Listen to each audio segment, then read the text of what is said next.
A graça e a paz do Senhor Jesus a todos. Evangelista Ed, Belo Horizonte, Minas Gerais. Amados, eu quero abordar aqui nesse breve vídeo acerca do assunto dos dons, especificamente o dom de línguas, que é um assunto muito polêmico. Olha, a gente tem que entender que logo após a sua ressurreição, Jesus soprou sobre os discípulos e disse: olha, recebei o Espírito Santo. Então, naquele momento, eles receberam o Espírito Santo, que produz dentro do crente o fruto do Espírito. Então, ali o caráter começa a ser moldado segundo a pessoa do próprio Jesus. O interessante é que no dia que foi assunto, Jesus disse para esses mesmos discípulos: vocês ainda serão batizados com o Espírito Santo. Atos capítulo 1, versículo 5. Ou seja, batismo com o Espírito Santo é distinto de ter o Espírito Santo quando somos salvos. Isso é provado nas Escrituras, as referências estão aí, e confiram para ver se eu estou mentindo. Eles já tinham o Espírito Santo, agora não eram batizados por ele. Porque o próprio Jesus, se referindo ao batismo do Espírito Santo, em Lucas capítulo 24, versículo 49, ele disse que eles seriam revestidos. Presta atenção nessa expressão revestidos, revestimento, porque a expressão, o sufixo re significa de novo, mais uma vez. Tem muita gente que condena a questão dos pentecostais falar de uma segunda bênção, mas revestimento significa exatamente isso, é uma segunda bênção, coleguinha. Nós somos vestidos com as vestes da salvação e somos revestidos de poder no batismo com o Espírito Santo. Então é um revestimento, foi Jesus que falou isso. E não há como negar.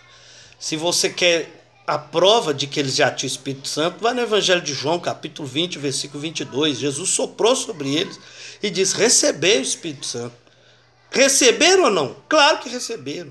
Aí depois disso Jesus fala: vocês ainda têm que ser batizados, capítulo 1, versículo 5, provando indubitavelmente que batismo com o Espírito Santo e ter o Espírito Santo, ter o fruto do Espírito, não é a mesma coisa. O batismo com o Espírito Santo se relaciona com revestimento de poder para desempenhar ministerialmente a obra de Deus aqui nessa terra, né? Então eles foram revestidos no Pentecostes. Eles foram revestidos. Agora tem uma outra questão que as pessoas elas comentam demais. Qual que é a evidência do batismo? Atos capítulo 2, versículo 4 é muito claro. Eles foram cheios do Espírito Santo, passaram a falar em novas línguas. E presta atenção, não é só nesse texto não. Toda vez que essa expressão cheio ou cheios do Espírito Santo aparece, em quase toda a sua totalidade em que ela aparece no Novo Testamento, ela está relacionada com algum dom espiritual, com desempenho de algum dom espiritual. Então a consequência, a evidência do batismo com o Espírito Santo é a manifestação de algum dom espiritual. E na maioria das vezes é o falar em línguas. Isso é comprovado nas Escrituras Sagradas e não tem como negar. Não há possibilidade de negar isso. Procura aí cheio do Espírito Santo. Estevão foi cheio do Espírito Santo quando ele estava sendo apedrejado. Aí o que acontece? Ele tem uma visão. Visão é dom. Ele viu os céus abertos. E assim por diante. Mais uma questão é que ser cheio hoje não significa que se está cheio para sempre. Os discípulos apóstolos foram cheios do Espírito em Atos 2, mas eles tornaram a ser cheios em Atos capítulo 4, versículo 31. Então, isso tem que ser uma constante. Esse preencher, ele tem que ser constante na vida do crente. Eu não posso dizer que fui cheio hoje que não preciso mais. Eu tenho que buscar isso continuamente. A experiência de ontem não serve para hoje. Deus ele quer renovar isso na minha e na sua vida. Essas línguas, elas eram idiomas. No Pentecoste era. E tem gente que argumenta que se era lá tem que ser sempre, porque senão não é de Deus. Está errado. Mesmo porque nem na Bíblia você vai ver isso acontecer novamente. Foi só no Pentecostes. Aliás, no Pentecostes não foi só isso que aconteceu, só lá. A questão de uma língua de fogo pousar sobre cada um deles, dos 120. Se repetiu? Não se repetiu. A questão de um som veemente que desceu e encheu a casa, se repetiu? Não se repetiu. Então por que só os idiomas têm que se repetir e esses outros fenômenos não? Paulo falou que eram as línguas em 1 Coríntios capítulo 14, versículo 2. Ele diz que aquele que fala em línguas não fala homens. Ou seja, ele não está falando idioma dessa terra, mas ele está falando em Deus, em espírito, ele está falando mistérios. Ou seja, o que não é compreensível pelo homem. Nem quem fala, nem quem está ouvindo. De forma natural, não.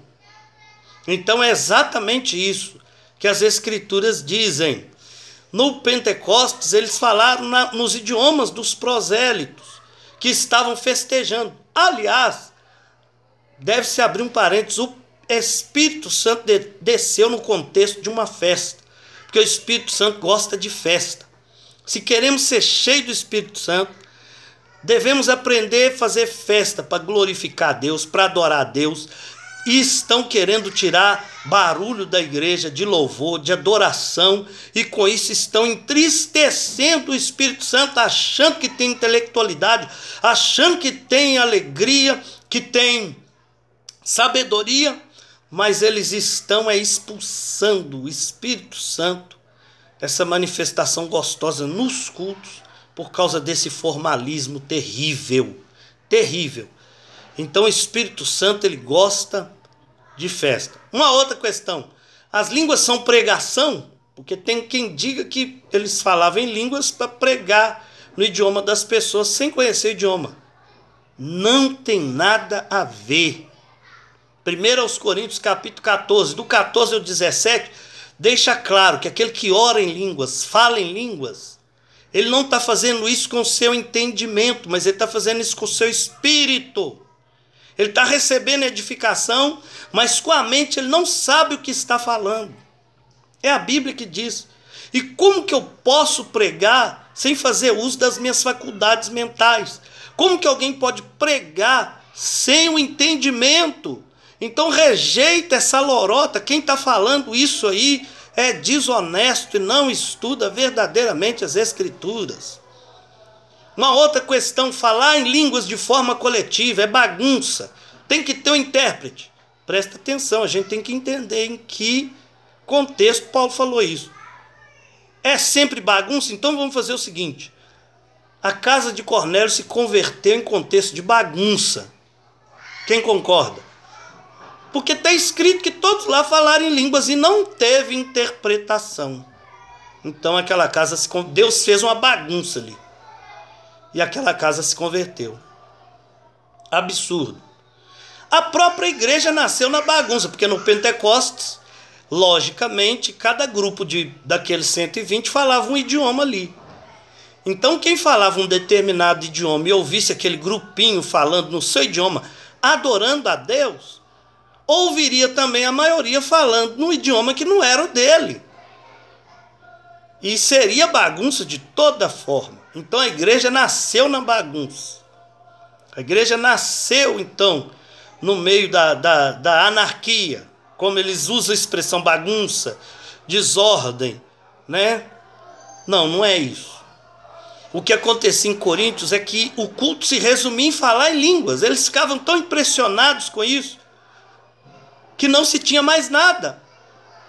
Daí Paulo fala, ó, um tem salmo, outro tem cântico, outro tem doutrina, outro tem interpretação, outro tem revelação, porque eles estavam querendo resumir o culto só no falar em línguas.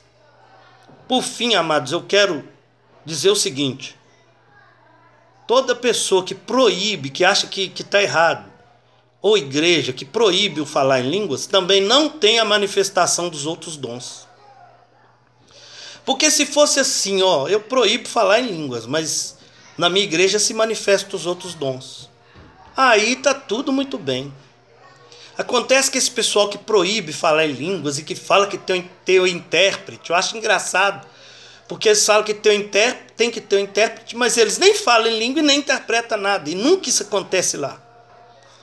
Esse pessoal lá no meio deles não se manifestam demônios não são expulsos, enfermos não são curados, não há profecia, não há revelação, não há discernimento de espírito, não há interpretação que eles tanto falam, né? Porque se eles tivessem, poderia falar. A maioria desse pessoal que proíbem falar, a maioria não, a totalidade que proibiu falar em línguas, também não tem a manifestação de dom nenhum. Porque eles estão rejeitando essa ação maravilhosa do Espírito Santo. Você quer saber de uma coisa? Se isso é bagunça, nós estamos precisando desta bagunça generalizada mais do que nunca. Os cultos estão frios, as pessoas não ouvem Deus falar com elas. Quando a palavra é pregada, elas ouvem discursos mecânicos, humanos, intelectuais, que não alcançam o seu espírito. E isso só pode acontecer quando o Espírito Santo enche a vida do pregador e, ao mesmo tempo que atua através do pregador, também fala no coração do pecador. Nós precisamos desse preencher constante do Espírito Santo em nossas vidas. Que Deus abençoe a todos, em nome de Jesus.